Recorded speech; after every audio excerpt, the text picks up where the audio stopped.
Well, welcome back, everybody.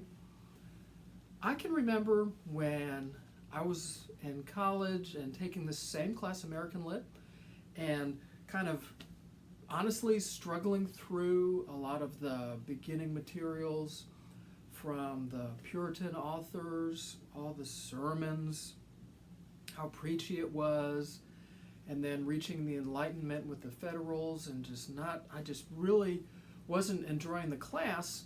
And then we got to Romanticism, and it really started to open up with Poe and Hawthorne, and then the Transcendentalists. Really enjoyed it. It seemed like they were speaking to me. And then we got to the end of the class, and we ended with Dickinson and Whitman. And it was these new poetic voices, these new poetic visions that really captured me, reached out and grabbed me. And I can remember in elementary school reading some poems by Dickinson when maybe like in 4th or 5th grade, and again in middle school and high school. But it really wasn't until I took American literature that I could place Dickinson's work within the context of literary history, which is basically what we've been doing in this class. And it wasn't until then that I really understood the eminence of her poetry and how incredibly important her poetry is. A lot of people, especially professors, instructors, teachers, spend way too much time talking about the life of Dickinson, which, to be frank, is really not our business. We've lost that idea that we have a line that we shouldn't cross and go into people's personal and private lives, so we're not going to talk about that. One of the things that is incredibly powerful about Dickinson's work is that when you look at all the different subjects that she tackles in her poetry, we could easily take Dickinson and put her right next to Hawthorne and Poe, right? She's Gothic. She's creating, especially with her poems about death, creating uncertainty in the audience, questioning. As well, we could take Dickinson's poetry and we could put it in the cabin that Thoreau built on the shores of Walden Pond. Her nature poems are very transcendental. So what we get here with Dickinson is that this vision is just mind-boggling. How complex her poems are, just by taking a simple poem and just by doing one thing within that poem, such as looking at why she chooses to capitalize certain words to create emphasis. That, during its time, totally unique. Her unorthodox punctuation, especially the dash. Wow, incredible.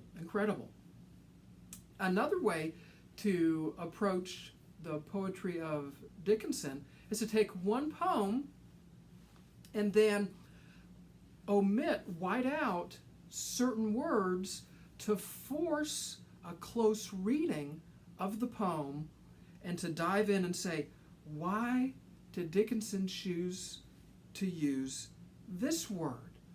What impact does this one word bring to the poem? So what we're going to do is we're going to take a look at a very common poem that a lot of people read probably years and years ago. I heard a fly buzz when I died, right?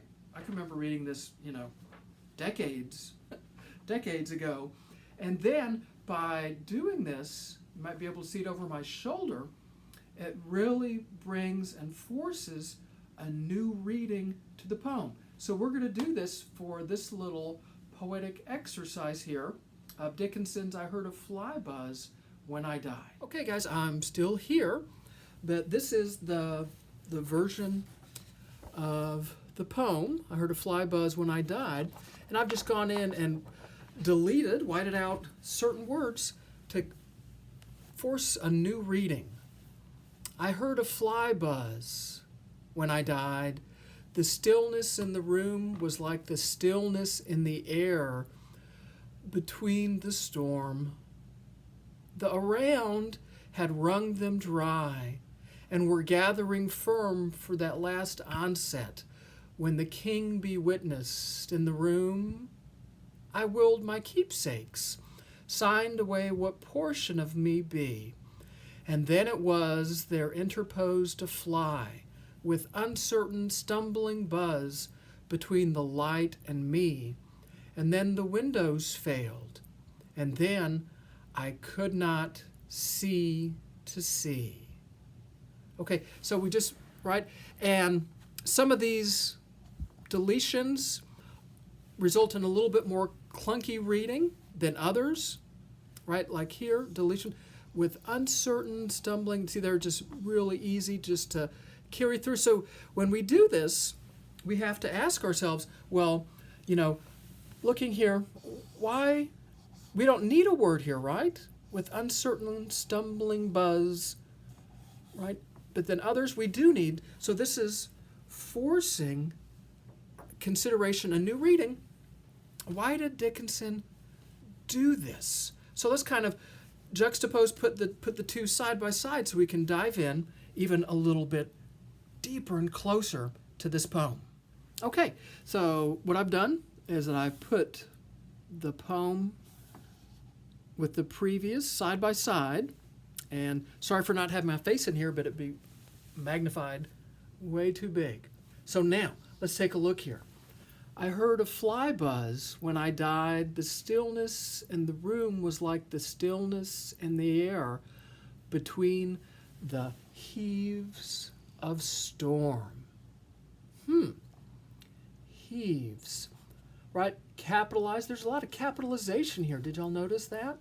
Wow. Fascinating. Okay, now, back, sorry. Heaves. Between the heaves of storm. Okay. Here's something interesting. Did y'all notice this?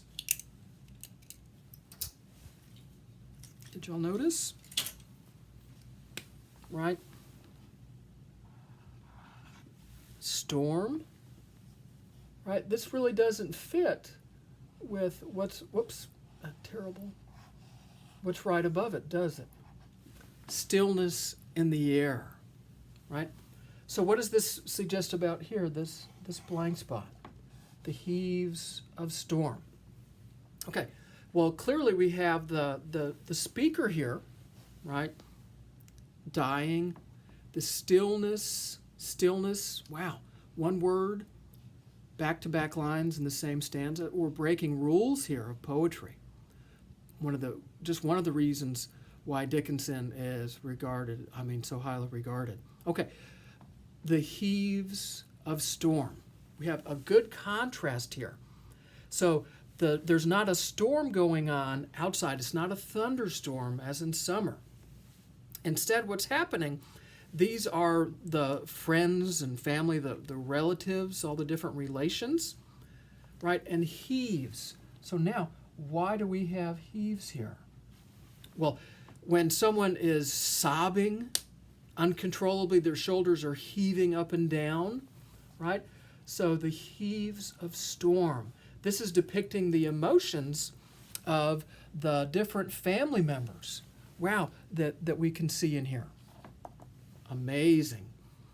The eyes around had wrung them dry, and breaths were gathering firm for that last onset when the king be witnessed in the room. And we'll jump into this stanza more in the next lecture.